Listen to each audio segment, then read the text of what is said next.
if a citizen of South Africa overstays, they have been given 2 weeks, they stay 3 weeks.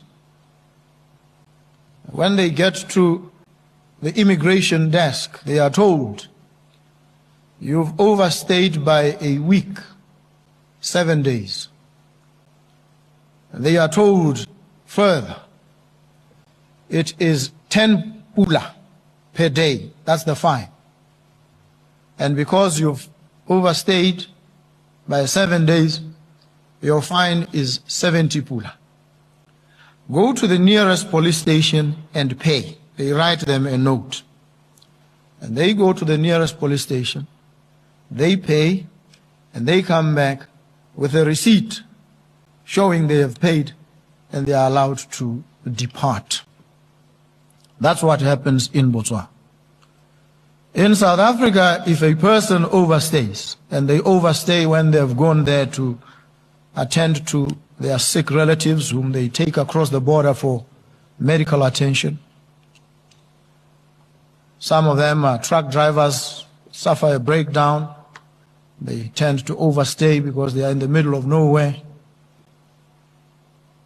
And what then happens is they are told when they reach the immigration desk, you have overstayed.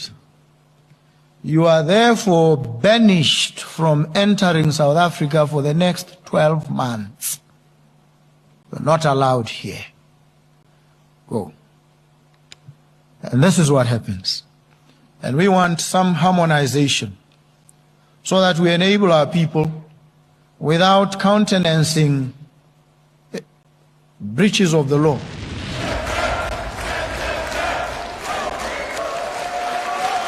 The first reading of Parliament is closed. The agenda, the report by Mrs. Brigmont on the EU-Pakistan Agreement modification of concessions on tariff rate quotes. Vote on consent by roll call vote. The vote is open. Ladies and gentlemen, welcome to Touch Uncensored. I told you these are conversations we're having in a locker room. We're having these conversations chilling. The cooler box is running out of ice. There's probably 2 bottles left and there's 6 of us and you're trying to rush for that drink. That's the type of conversation where you're having a braai. There's 4 pieces on the grill and there's 8 of us. You watching and eating, you pacing yourself. This the type of, you are on edge, you're comfortable, we're chilling. We are having this conversation chilling, and today, woo, what a journey it has been. Let's look into what people thought was going to go wrong when everybody was so pessimistic, hoping for the worst. Thank God we have probably the most efficient law enforcement. After this 30th of June, I'm advocating for police to get a raise. Yes, I am. And I'm going to tell you why, because I got to give a shout out to Lieutenant General Tbo Touch, who was heading the press briefing earlier on during the week. I forgot what place she was. My geographical orientation is a bit off. I'm in Portugal at Afro Nation. What up, baby? Portugal, baby. And being here has been a little bit tense because I've reconnected with my fellow brothers. Shout out to my man, Banner Boy, Wiz Kid. Everybody's here. Ashake gave an amazing performance. It's beautiful to see us connecting through the arts because we are all trying to fix our home and our backyards, okay? But historically, when we bump into each other, it'll be, yo, what's good? It's good to see you. Now the greeting is different. It's, hey man, what are you doing to us? All of a sudden, my fellow African brothers are victims. All of a sudden, you're a victim. How about, hey, bro, we understand that you're trying to clean your country, and most of our people tried to come into your country illegally and have been adding to the stats of human trafficking, all kinds of atrocities that I don't want to get into the details of it. All of a sudden, everybody's a victim. But you know what? I kept my head up straight because I know, one, I said this last week, South Africans are not xenophobic. Like any nation in the world that is getting influx of illegal, undocumented immigrants, there's a point where you say, I am enough, okay? That's where we are. So let's not try to be victims when you bump into a South African somewhere in Africa, because we are going to travel the continent. Why? We enter your country legally. And if not, we bring investment. If we don't bring investment, we probably, for the duration we're there, we add to your well-being economically. Tourists, we do not have intentions of overstaying our visit when we visit you. And if we do, we'll do it the right way. Do I encourage South Africans to have properties in the continent? Yes. Yes. If we're going to exercise the idea of Pan-Africanism, let's approach it differently. Because this kumbaya is not working. This kumbaya is coming with a whole lot of mess. It's costing us 600 million in one day to contain peaceful protest. That's what happened. We spent 600 million, and I want to shout out the law enforcement. Do you know that our cops were ready? The intelligence had briefing every day before the 30th of March. There was proper intel. There were hotspots throughout the country. Information, there were leaks. It was well executed. The level of professionalism we demonstrated in containing this march, we should at least, right now, sign a petition to get every policeman get a raise. We shall say, yo, Saps, shout out to you. Now, I'm not saying there weren't chance takers, because there were a whole lot of them. 120 marches were successfully executed. There were some arrests. Each province has the stats. And I want to share what Lieutenant General Tbo had to share. By the way, she's a very good friend of this show. And I appreciate her team, because all of this is a collective from that little low, what is the lowest ranking police officer? Sergeant, constable? I don't know. Warrant officer. If you are in a uniform, this is your moment to shine. If you, that man in a uniform, this is your moment to shine, because we are not told the real deal of what you dealt with that day. Do you know some law enforcement officers were stoned on that day? They were attacked by the same undocumented illegal immigrants, all kinds of things. They had to call backup. Imagine you are already a criminal, because it is a crime to overstay your visit in any country. You are a criminal committing crime simultaneously, and not to any civilian, but to a law enforcement. If illegal immigrants have no respect for men in a uniform, what about you and I? Who are we? What about you? And maybe let me come down. This is the part that gets me the most. When I saw promoters canceling South African artists from performing in their respective craft, you are now exacerbating this situation to the next level. We were not coming for your pocket. When you say South African artists shouldn't perform in your country, let me give you the equivalence of it. Where I live, down the road, there's a successful running pool cleaning company. It's owned by a guy from Zambia. He's a friend of mine, because he sells me all the acid for what? For cleaning the pool. For now. That's what I use acid for. For now. Clean my pool. 2 blocks. One of the biggest FSP in the country. Bank, by the way. In its exco, you have Zimbabweans. Okay? Nationals. I can mention companies that are successfully ran. My favorite chef, La Niger, which is a restaurant that is in Randburg. I know of successful businesses that are running in South Africa. I have a friend that owns a 5-star hotel. So when you come for our artists and you cut them from their livelihood, not performing, you are saying, if we were to match your audacity, if we were to match it, you are literally coming for the worst. Because now, these successful running businesses in South Africa, nobody has ever said we are not supporting Black-owned or African-owned businesses in South Africa. No one has ever said that. So by all means, retract. I need you to change the narrative because that's not going to fly. That is not going to fly. You know, with all the frustrations as South Africans, we still have deep love for Africans. Because yes, we are united. We see ourselves as one. At no point I heard anybody or Jacinta Mangobese Zuma, who's the leader of this march, by the way, never heard her saying we should be anti-Africans doing business in Africa.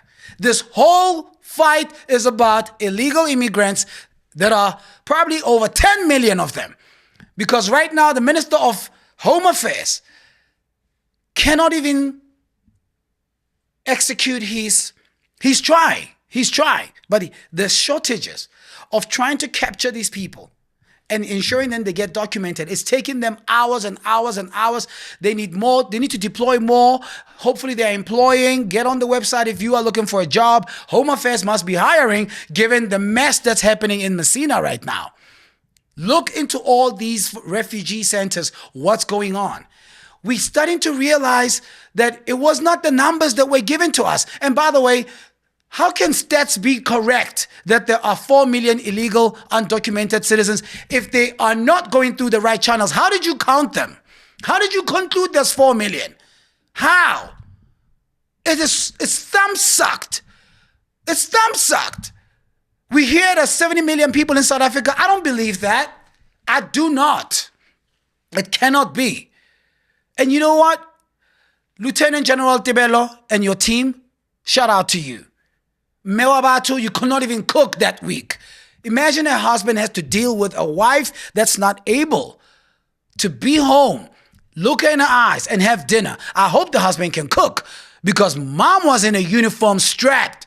I'm talking deep. She's strapped. She's ready for action. If that's my mom, if this is my mom, if this is my big sister, let me tell you something. Let's go to Lieutenant General Tbo, ladies and gentlemen. This morning, we confirmed that a total of 120 matches took place nationwide. Added to the matches were crowd management incidents that has took us to the total of more than 300 incidents.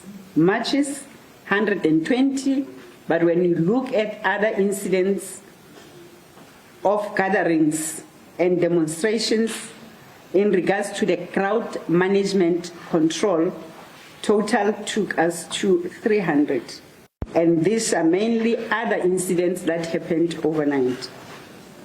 Of these marches, 108 of them were peaceful and only 12 required law enforcement interventions due to incidents of unrest. If I can give the breakdown per province, in Free State, we have recorded 8 peaceful marches. Yeah. In the Eastern Cape, 28 were peaceful. Now, look, you've seen this clip, okay? We did not promise to be your current affairs platform where you got to watch the entire. I'm happy if you fast forward. So this is the current scenario in the country right now, okay? The march is not done. What the organizers of this march says, every Thursday, they will demonstrate these peaceful protests until there's tangible change within our home affairs. So it is not over. But the juicy part, here's the juicy part, okay? Because in every march, when you mount this argument in society, there has to be a starting point, an objective. Where is it going? So we can somehow review ourselves. What are the KPIs of this march? And we gotta see what change is it? What indelible mark is it living in society? These are the things we have to ask ourselves. Now, do you know, as a South African, and this goes out to all my friends that own restaurants, particularly you in the restaurant business, I just found out if you are harboring an illegal, undocumented immigrant, you going to jail. Yep, you going to jail. It is unlawful to have an illegal immigrant in your homes, for those who love exploiting people, cheap labor, you are going to jail. That is now, where's that clip? Pull up the clip, because people will think I'm saying this is not me. Girl, you're going to jail. Chip, chip, chip, chip. Said you're going to jail tonight. That lady's going to jail. Chip, chip, chip, chip. You're going to jail tonight. That lady's going to jail. Chip, chip, chip, chip. Said you're going to jail tonight. That lady's going to jail. Chip, chip, chip, chip. Said you're going to jail tonight. As of this moment, if you have anybody working for you with no documents, do you know how difficult it was to wake up on a Thursday morning, look my gardener in the eye, who has been so good to me, and say, it's over. It's over. And he said, boss, what do you mean? I said, I'm not going to jail. It's over. But that was me being prejudicial, because my first assumption was he has no papers. He says, what do you mean it's over? I'm like, I'm going to have to report you. So, on what? Then he pulled up his ID. You know how embarrassing it is to make the assumption? It's like when you walk into a store and every white person thinks every black person works in the store. I get that.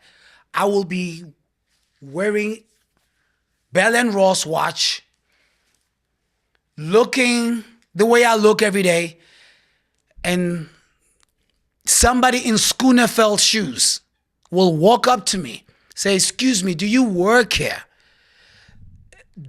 I don't blame white people who naturally assume every black person in a retail space, even in a mall, they will assume you are either security.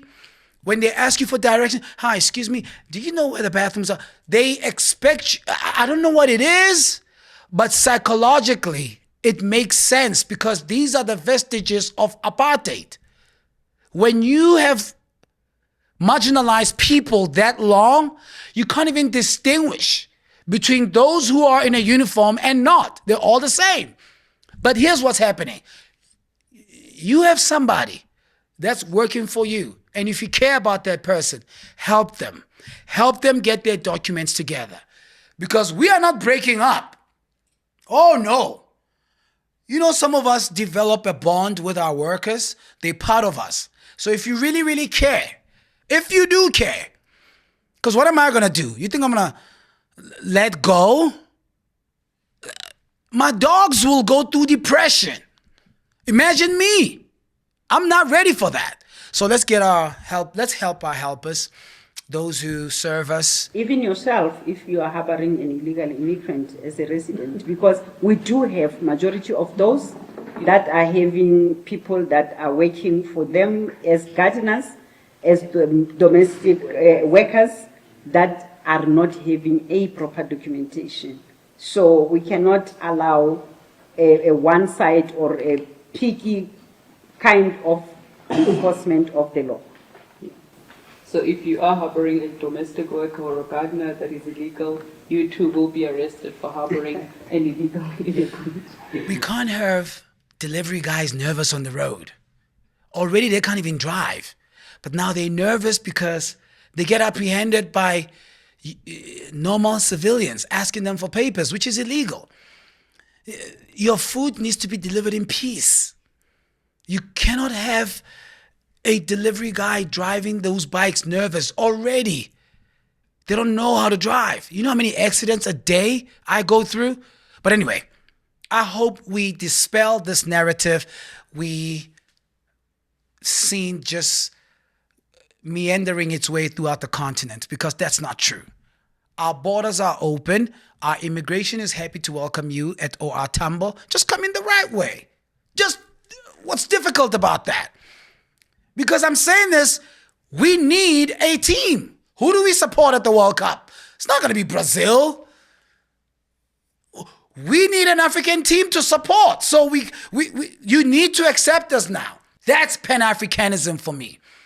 Not this garbage we see of leaders gathering in wherever they gather in the name of Pan-African. Some of these ideas, guys, they worked back then. Julius Nyerere's time, they worked, Kwame Nkrumah. The vision is still crystal clear, but it got distorted by politicians that are opportunists, and they forgot the mandate. Blue lights can sometimes obscure your vision. There's a certain level of comfort, struggle, or whoever we call comrades.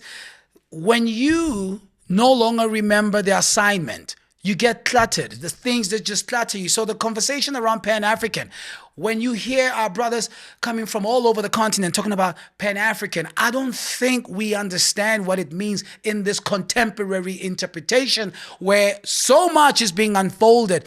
We see countries where they could be doing well. Some of the players want to play for their country. You don't think Mbappe wants to play for Cameroon? You don't think so? Do you genuinely think some of those Belgian players who scored from DRC don't want to be in a DRC uniform? Do you genuinely think that France, in its entire team, Dembele, you do not think that they want to play in their respective country of birth where their forefathers and their ancestors are? Do you genuinely think these boys that we see, imagine the pain of a Congolese in a Belgian kit scoring against DRC. It was the most painful scene to watch. Don't you think some of these players, these amazing players we see all over the world, want to play for their respective team, but they cannot. They have their livelihoods to protect. Why? Because we don't even run our own soccer federations efficiently. Why should they be patriotic at the demise of their families going back to poverty? Maybe we have some introspection to make. Maybe. But you know what I appreciate though? I see the light at the end of this tunnel. I genuinely think the next World Cup, most of these African players with dual citizenship will have a good choice to make. Do I play for my home country? You know why? Because we gave them a fair shot.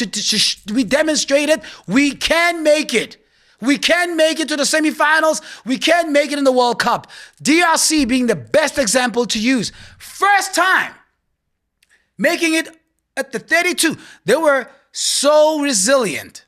They went almost close to the quarterfinals. What that means, we are getting it right slowly. I cannot speak for Senegal. I generally think Senegal was just a psychological debilitation that goes with comfort that we're winning, and they lost focus on the field. But the point I'm making is, if you know you've got two passports and you are given an option to wear a French jersey when you come from Cameroon, because of the soccer federations by now would have gotten their work right, and God bless Samuel Eto'o. We need to pray for him. I genuinely think there's serious transformation that is happening in Africa. Shout out to Dr. Patrice Motsepe and his leadership. We are getting it together. We're getting it together. There's going to come a time where the French team will have most of the African players saying we are going to play for our respective home. And that's not being anti-French. That's having the option to crystallize the Pan-African idea. That's how we need to approach the Pan-African idea. We are almost there. But politicians, you need to watch us now in the entertainment space.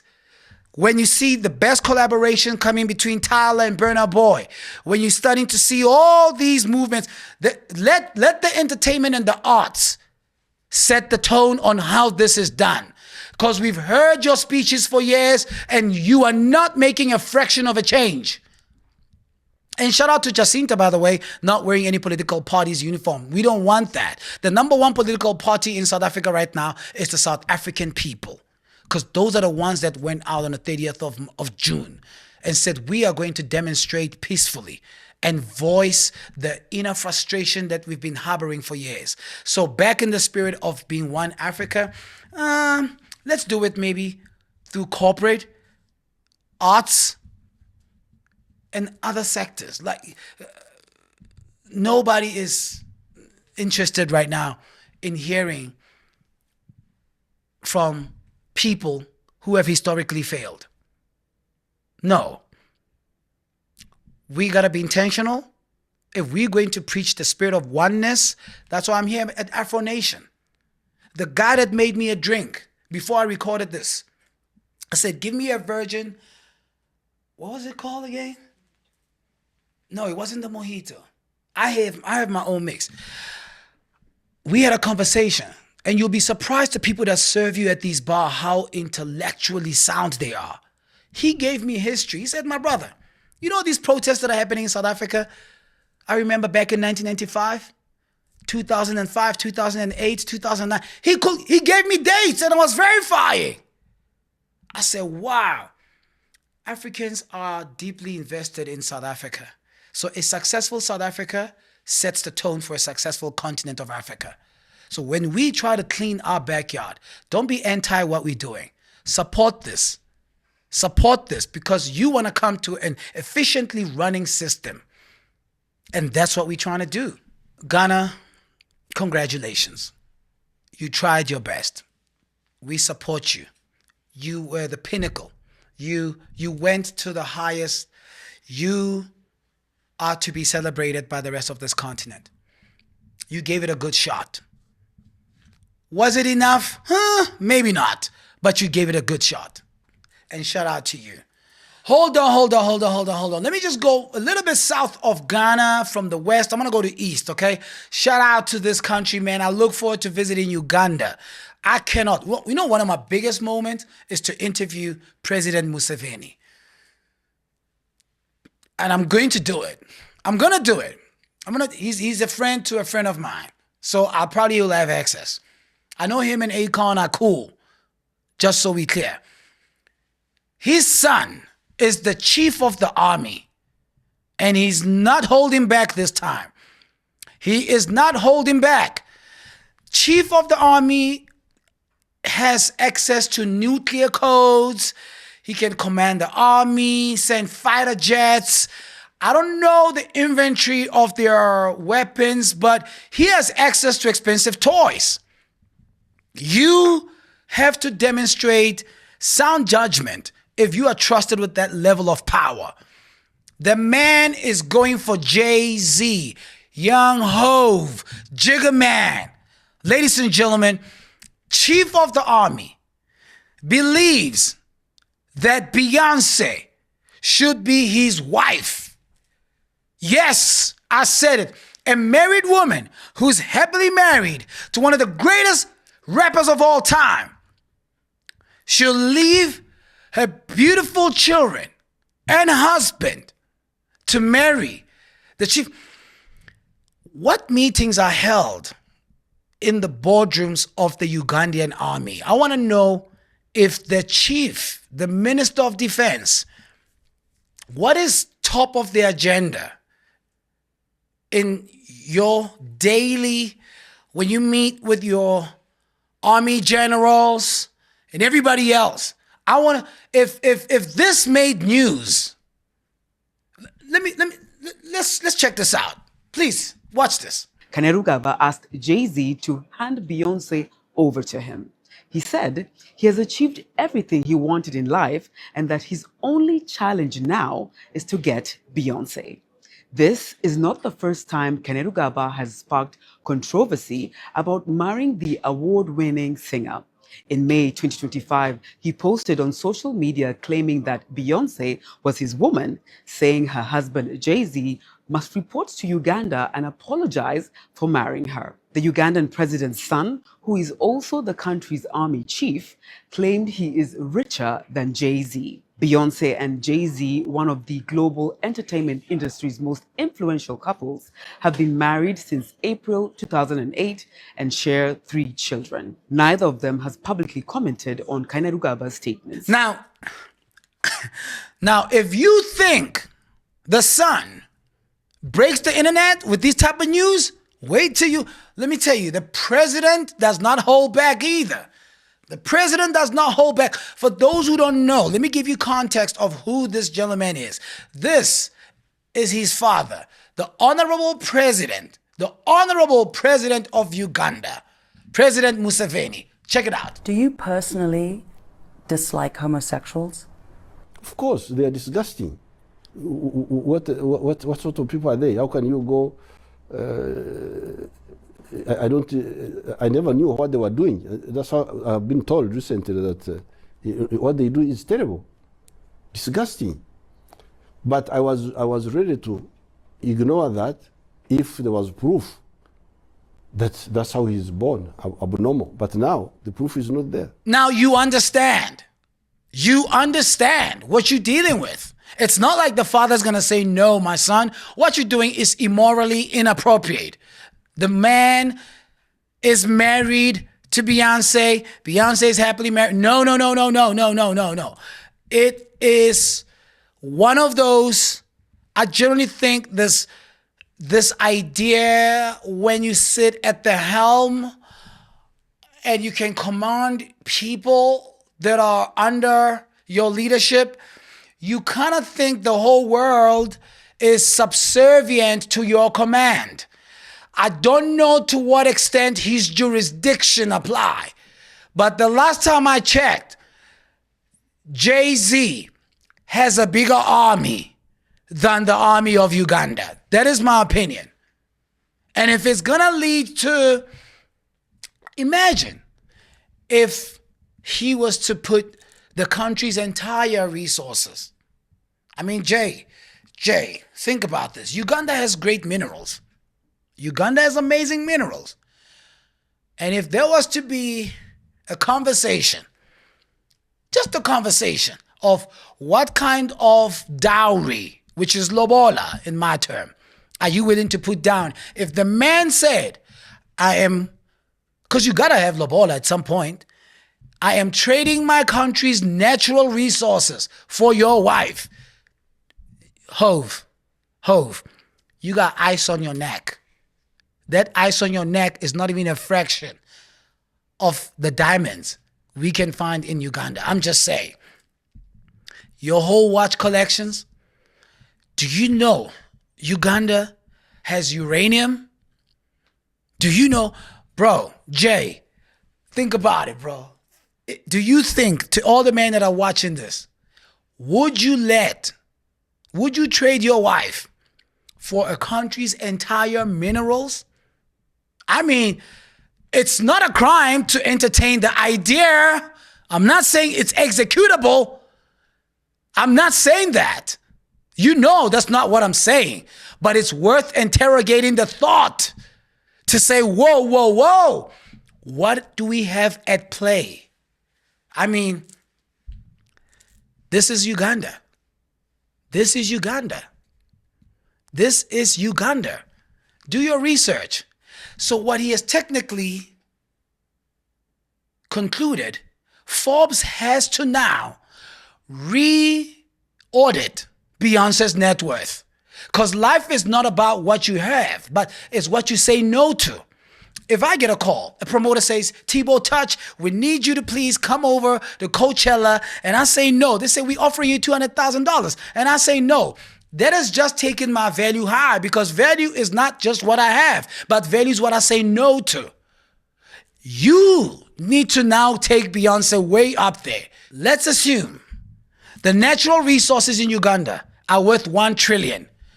Do you understand Jay-Z will be the richest man alive? I mean, I'm just putting it out there. So sometimes in life, when you think about the things you said no to, that adds to your value. When you know who you are not just defined by what you say yes to. Some of us are defined by what we walk away from. You are not just who you are because of where you are, but you're also valuable because of what you did not become. Some of us did not become product. We cannot be born in poverty and die in poverty. Uganda is rich. I don't want to preach, but man, what an offer. It's not a crime to think about it, Jay.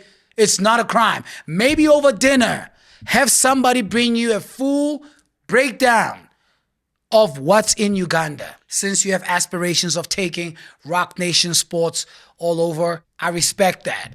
And you know what else I respect? The tenacity of Serena Williams. You need to respect Serena Williams. At the age of 44, she went back to court. Yes, she did. She went back to court saying, I want to be the world champion. Now, let me tell you what passion is. Serena Williams is worth $320 million. Somewhere along there, I think to be exact, $320 million. She has more money than US Open. She got more money than Wimbledon. She is in Bitcoins. She's got properties. She's invested in, she's in venture capitalists. She's everywhere. Her investment portfolio is so elaborate, she does not need a win. So why did she go back only to lose to a 20-year-old Australian? Why did she go back to only lose to a 20-year-old Australian? You see, sometimes in life you got to ask yourself, why do we do what we do? When passion surpasses rewards and what you bank, because some people get into fields or get into certain industries for what they can take. But when passion drives you, you are going to be like LeBron James. LeBron said, I'm good with the Lakers, but he's continuing. He loves basketball. Now, should there be an age cap? I don't think so. If you're driven by passion and the skill is still there, do your thing. You saw what Ronaldo did. Come on. Come on. Lewis Hamilton. These are the greatest athletes in each sports code, all in their 40s. And shout out to them. We should give a shout out. I mean, that level of commitment. How many of us are committed to our craft that is no longer about what we earn? There's a certain level of perfection you demonstrate when you are putting so much hours into your craft. I am 24 years in what I do. I love it. I will do it for free. Matter of fact, I'm doing this for free. I love it. What does it cost? Well, it cost me to be out here at Afro Nation, and I'm still committed to it. I love it. Do you understand? We had to fly the whole crew to Portugal just to get this episode out. And Yusuf, I didn't like these lights for this episode, by the way. They're not the same as last week, Yusuf. You got to do something with them, bro. Can you at least nod or say something? Because people think I'm talking to myself. We'll get you a better set next time. Thank you. But Yusuf is staying in a king suite. Do you think he's going to get the lights right? He's too comfortable. He's in Portugal. He's in Portugal. Why? To give you this show. That's committed to the craft. And I think most people at inception of your journey, you got to have enough stamina to be patient enough to build that level of repertoire, because that's what we're doing. You can't put so much hours into your craft and it doesn't yield to greatness. So some of us, we measure what we're taking, how quick we can walk away from, what are the low-hanging fruits. That's not how investment work. So when you see Serena on the court, yeah, you can laugh about her age. You can say whatever you want. But you gotta respect her commitment to the craft. That level of tenacity deserves the highest respect anybody can give.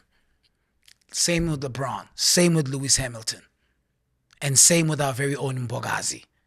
If La Liga is not calling for Mbogazi to be signed, I'm telling you, you're sleeping on him. MLS is where you retire. No disrespect to that league. Mbogazi is 20 years old. He demonstrated excellence from the first day we played against Mexico. Barcelona, you should have made the call. Real Madrid, you should have made the call. Atletico Madrid, you should have made the call by now. Arsenal, where are you? Mbogazi deserves an amazing, nice, fair check. And shout out to our very own Mufuke. Yes, Orlando Pirates has peacefully released Mufuke, and they're happy because a lot of great players, by the way, I want to shout out Orlando Pirates because you've given us amazing players at this World Cup, to be precise. And I'm happy. If this is his evolution to go and play in Europe, shout out to you, boy. You deserve the best. And so do you, who is in the infancy of your craft. I look at people who don't respect humble beginnings and you give up too quick. It shouldn't be that way. It shouldn't be that way. But you know what really breaks my heart? When I receive DMs from local business owners, especially in Dubai, talking about their stores were looted, somebody who's trying, somebody who's starting from the bottom. It's painful to be attacked by the very same people you are trying to serve. It shouldn't be that way. We cannot be intentional about success, be it of South Africa or the continent, if we are our own perpetrators. That cannot be. It cannot be the order of the day. So I'm urging everybody, it's a Sunday. For those who went to church, your spirit radar is still up there. Your thermometer is still up there. Supporting each other, supporting one another, we should be more intentional about that than anything. It doesn't help when we have peaceful protests and you have people running into township-owned business and try and see what they can loot or extort. That's not going to get us anywhere. So I'm told every Thursday there's going to be this peaceful protest. Every Thursday until Home Affairs gets it right. And you know what I believe? I believe they'll get it right. I genuinely do. After the 30th of June, I genuinely think so. Now, to those who do not respect how South African law enforcement handle the situation, you can deal with the worst. It can go out of hand. What I mean by this, did you see what ICE did? This to me is the ultimate disrespect to the church. To be precise, the Catholic Church. Sister Letitia Ugboaja, who is 10 years in service, was on her way to church, a nun, dressed in her uniform, going to church, got arrested by ICE. She was detained by ICE after spending hours and hours.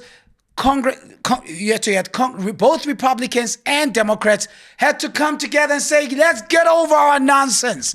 The first time you have the Republicans and the Democrats getting over themselves and uniting on a common cause to say, we got to save this nun. She was on her way to church, got detained. And you know, she was in white, all white, crispy clean. She got handcuffed by ICE agents in white. Do you know when a nun is in white, she's the closest thing to the Pope? At least have a decency to take her to detain in handcuffs. This should be a good reference for those who think we are manhandling the situation incorrectly. By the way, our minister, is it Leon Schreiber? I do not recall Home Affairs intercepting a man holding a Bible. You gotta respect South Africa. We will not stop a man holding a Bible. If we see you going to church, whether you have documents or not, we love God in Africa.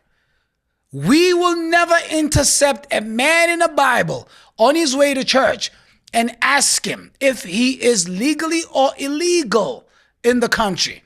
This happened to a nun in white, Sister Letitia Ugboaja, or you can call her Sister Letty.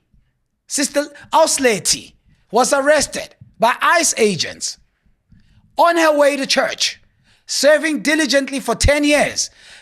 Let me tell you something, nobody's safe. Illegally in the US, nobody. If a nun, the most purest, innocent human being, gets intercepted so bad that it shook the whole state of Texas. Let me show you the clip. The department has not responded to our multiple requests for comments and information about her arrest and her detention. Ugboaja's detention was even condemned by a Republican lawmaker, Congresswoman Monica De La Cruz, writing, "Our immigration enforcement should target violent criminals. A Catholic nun on her way to church is not a threat to our community." Now, I hope to everybody that's watching this, you understand that passing false narrative is not sustainable, because I advocate to fix what's incorrect out there. What you just saw with Sister Letty, who was detained for hours, it's painful. Is that something that you see in South Africa? No. We don't even do it to anybody who does not even have documents. We see you holding your Bible, that's your pass. You got a pass. I'm telling you, you have a pass. God loves Africa. And I know we love God too. So let's do the right thing, ladies and gentlemen, and stop passing false information, promoting hate amongst each other, because that's not going to make us win. We have a successful trajectory at the World Cup. We can do better in the next one. We have a rich continent, and I still got more countries to travel, and I'd like to bring you along with me. The more we educate ourselves, the better people we can be, ladies and gentlemen. God bless South Africa first, and the continent equally. I'll see you again Sunday, 4 p.m. right here on Touch Uncensored.